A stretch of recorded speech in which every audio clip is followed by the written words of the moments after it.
العجين في الميه، سلقنا العجين. مستغربين ليه؟ هي دي النتيجه. بعد ما سلقنا العجين طلع معانا بالشكل اللي انتوا شايفينه قدامكم ده. مش اول مره نسلق العجين، سلقنا العجين قبل كده وطلعنا منه بيتزا تحفه، بس كان فيها اخطاء وقلنا الاخطاء في قلب الفيديو. النهارده عالجنا الاخطاء بتاعتنا وظبطنا الدنيا.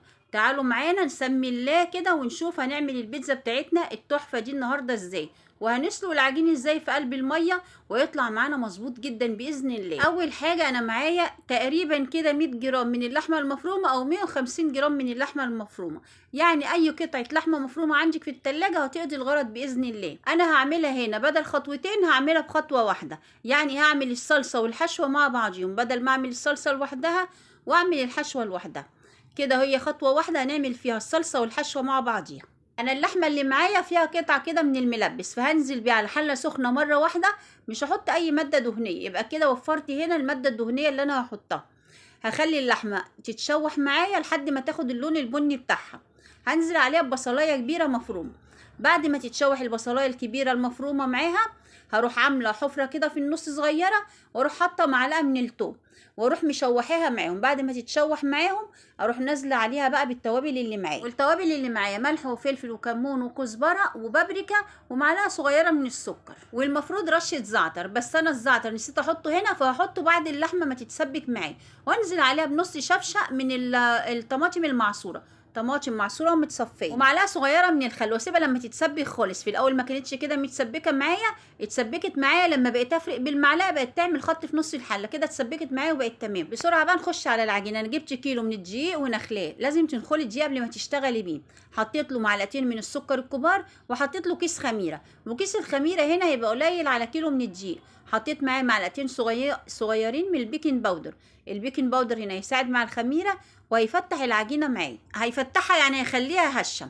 وحطيت معايا معلقه صغيره من الملح، وحطيت ربع كوبايه من الزيت، ومعلقتين زبده، ودول هحتاجهم في الاخر خالص.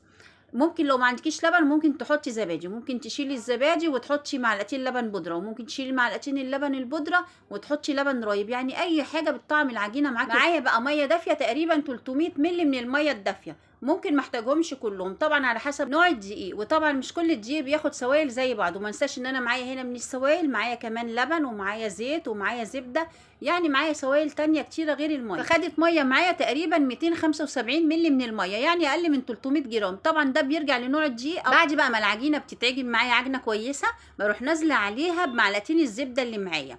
بلاقي العجينه اتفرفطت من بعضيها وبترجع بتلم تاني، ما تقلقيش هتلم. حتى لو بتعجنيها على ايدك هتلاقيها فكت من بعض، ما تقلقيش، اعجنيها تاني وهتلم معاكي وهتبقى زي الفل. وزي ما انتوا شايفين العجينه لمت والبوله نضيفه وزي الفل، ما فيهاش فتفوته عجين. زي ما انتوا شايفين العجينه بتاعتنا تحفه وجميله قد ايه. ناخدها بقى ونسيبها تستريح لها بقى 10 دقايق كده ولا ربع ساعه من العجن. ما تطوليش عليها بس علشان الجو حر. انا ما حطيتش زعتر في العجينه وانا بعجنها، فحطيت رشه زعتر دلوقتي بعد ما عجنتها، وحطيت كمان رشه في الصلصه او في الصوص اللي احنا نحطه فوق البيتزا. هجيب بقى دلوقتي ورق كراريس، ورق كشاكيل، ورق زبده، اي ورق عندك. هنجيب ورق عشان نرص عليه العجينه بتاعتنا، لان انا هعمل كل بيتزايه لوحدها. هعمل بيتزات وسط وهعمل كمان بيتزا صغيره، هي مش ميني بيتزا بس بيتزات صغيره. اما عملتها قبل كده عملتها بيتزايه واحده كبيره، وللاسف السليق بتاعها تعبني لان كانت البيتزايه كبيره فما كنتش متملكاها. وقلت الكلام ده في الفيديو، ان البيتزايه كبيره فانا في طلوعها وفي نزولها في الميه معرفتش اتملكها. لكن لو بيتزات صغيره هنعرف ننزلها في الميه ونطلعها من الميه بسهوله جدا. دلوقتي انا قطعت بيتزات وسط، والحته اللي فاضت دي هعملها بيتزات صغيره. هتعمل معايا 5 بيتزات. هنرصها بقى على الورق ونفردها، وبعد ما نفردها نسيبها تستريح قد نص ساعه كده. نص ساعه كنا مريحين قبل كده ربع ساعه، يبقى كده ساعه الا ربع، يبقى كويس عليها جدا. بعد كده بقى نروح جايبين شوكه ونروح مشوكينها عشان اخرج الهواء منها، عشان ما تعلاش معايا وتبقى عامله زي القرصه، يعني كام شوكه كده في نص البيتزايه. بعد كده بجيب حله وبحط فيها لترين من الميه، وبسخنهم بس ما بخليهاش تغلي، ما بسيبهاش لحد ما بتغلي. بحط فيهم معلقتين من السكر كبار، ومعلقه ملح صغيره، ونص معلقه صغيره من البيكنج صودا او البيكنج باودر. لو ما عندكيش بيكنج صودا حطي بيكنج باودر.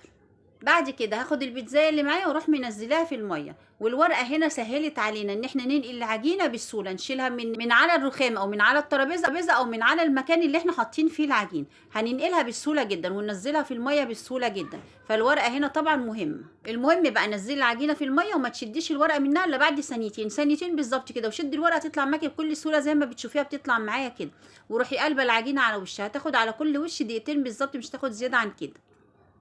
انا هنا قلبتها بس تقريبا اللقطه اللي انا قلبتها فيها تقريبا اتقطعت مني او تقريبا اتمسحت. المهم هعمل لكم غيرها برضو هتشوفوها تاني. المهم اخرجها اروح حطها على مصفى عشان تصفي الميه اللي فيها.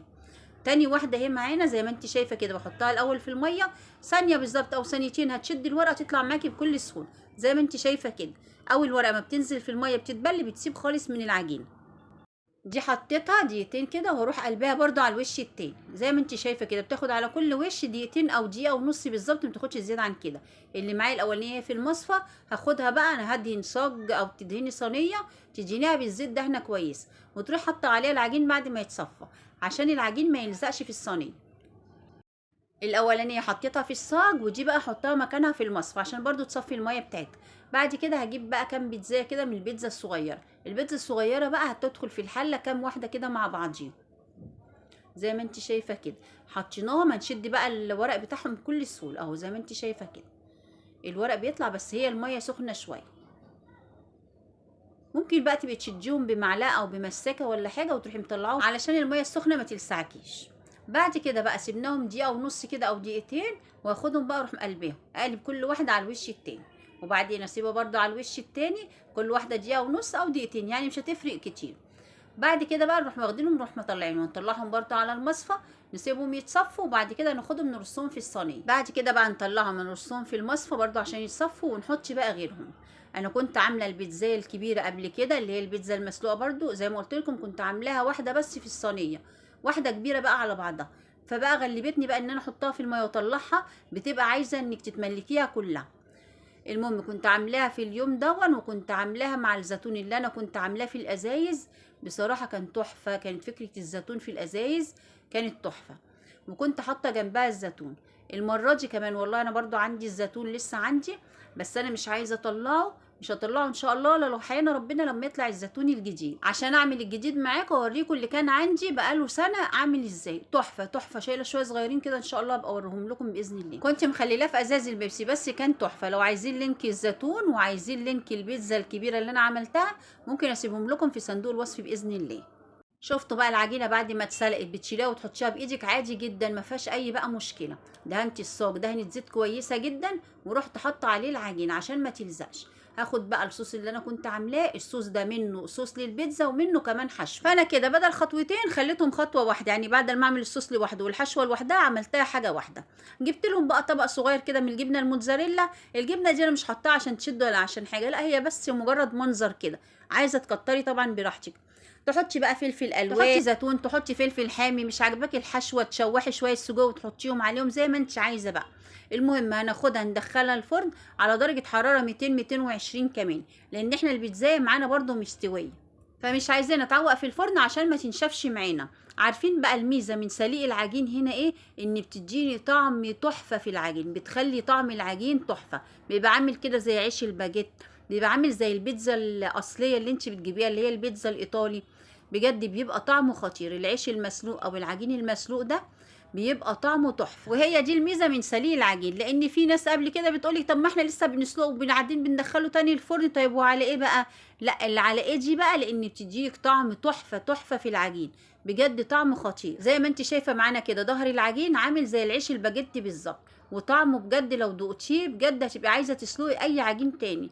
والفكره دي ممكن تعمليها في اي معجنات، يعني انا عملتها قبل كده برده في الفينو، عملتها في كذا طريقه للمعجنات، بجد لو جربتيها هتعجبك وتبقي عايزه تعملي كل المعجنات بتاعتك بطريقه العجين المسلوق. جربيها وان شاء الله هتعجبك. لو عجبتك وعجبك الفيديو ما تنسيش تدخلي قناتي تدعميني باللايك وتدعميني بالاشتراك، بس يا ريت ما تنسيش اللايك بالله عليك. ومنتظره اعرف رايكم فيها ايه، وصحتين وعافيه على قلوبكم يا رب.